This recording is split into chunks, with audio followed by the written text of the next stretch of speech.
In the last video, we cut the slogan open with the classic bros before hoes and showed the machinery inside it. Guilt as a leash, familiarity as a lie, loyalty as a performance.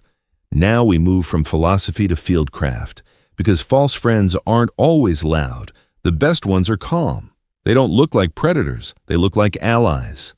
The mission is to see what most men refuse to see. The smile can be a knife, and the person beside you can be more dangerous than the person in front of you. This isn't paranoia. This is professionalism. Welcome back. We are back with another one. Make sure you hit that like for the algorithm and subscribe to the channel. All right, let's get into it. Every environment becomes a court. Workplaces, friend groups, families, gyms, creative circles, even the boys. Wherever resources exist, attention, women, money, status, politics appear, not as evil, but as gravity. And the most insidious dangers to a ruler are not those who stand before him with drawn swords. Those can be met with steel. The danger is the veiled smile at your side, the whisper, the subtle nudge. A declared enemy has a clean shape. You can plan around him. A disguised enemy gets access. He learns your habits. He hears your doubts. He sees what tempts you, and then he uses you against you. So the rule is simple. Trust patterns, not claims. Trust time, not charisma. Trust what costs them something, not what makes them look good. Beware the man who flatters like it's his job. Excessive praise is not affection, it's positioning. He is buying your ego the way a bartender buys a drunk man another drink, so the drunk man stops thinking. A mind intoxicated by admiration becomes careless. It shares too much. It assumes loyalty. It stops verifying. A true friend doesn't need to keep you inflated. He wants you to be accurate. He will compliment you when it's earned and correct you when you're wrong. Not to dominate you, but to keep you sharp. The flatterer is different. He watches what you like hearing, then repeats it with slight variations.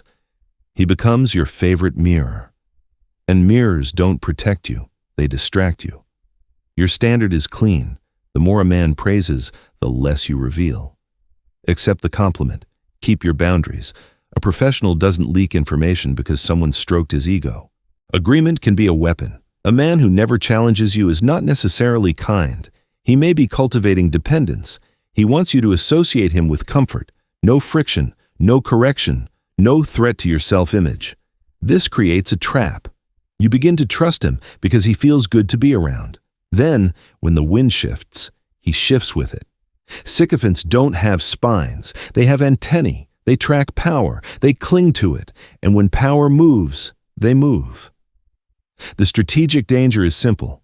If a man can't oppose you on small things, he won't stand with you on big things. He isn't loyal to the truth. He's loyal to an advantage. Your standard: keep one or two men around who can tell you no without pleasure and without fear. And if someone agrees with everything you say, stop asking them for opinions. Start watching what they want. Trust rushed is trust stolen. The man who calls you brother too quickly is trying to skip the trials.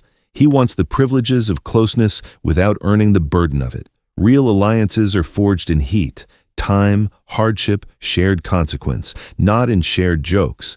The hasty brother will offer gifts. He will offer help you didn't ask for.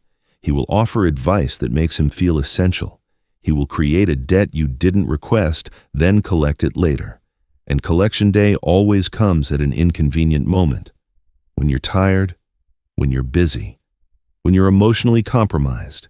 Your standard: when intimacy is pushed, slow everything down. Be polite, be warm, but force time to do its job. Time is the solvent that dissolves performance. The character stays. A false friend weakens you without touching you. He attacks your unity.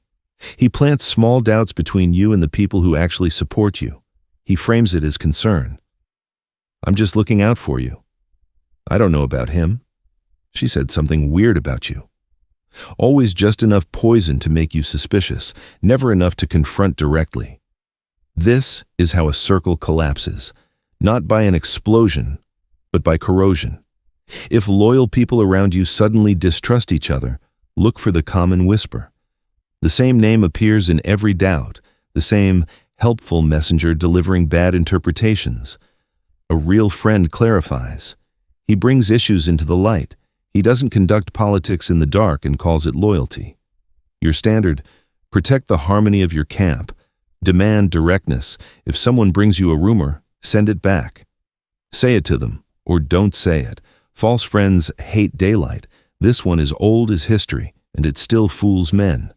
When life is good, the room is full. When life turns, the room empties. Opportunists love your sunlight. They want photos at the peak. They want association with your status. They want access to your momentum. But the storm reveals the truth. Trouble costs.